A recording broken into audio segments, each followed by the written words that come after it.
દાહોદની પ્રતિષ્ઠિત એસબીઆઈ બેંકમાં લોન કૌભાંડનો મામલો। લોન કૌભાંડમાં અમદાવાદના આશ્રમ રોડ ઉપર આવેલ ઇઝી ફાઇનાન્સના 3 લોન એજન્ટની ધરપકડ। ખોટી રીતે લોન અપાવી 2 થી 3 લાખ રૂપિયા કમિશન પેટે લેતા હતા। પોલીસે ત્રણેય આરોપી લોન એજન્ટને કોર્ટમાં રજૂ કરી 3 દિવસના રિમાન્ડ મેળવ્યા। નકલી એસટી ચાલક અને એક શિક્ષકની પણ ધરપકડ। શિક્ષકે વધારે પગાર દર્શાવતી પગાર સ્લીપ મૂકી હતી।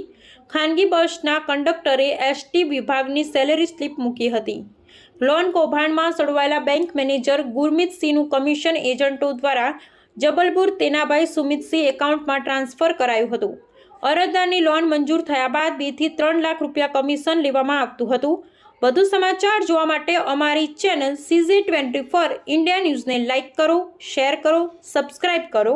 CZ24 ઇન્ડિયા ન્યૂઝ ચેતનાબેન ગણાવા અને અમે સત્યની સાથે।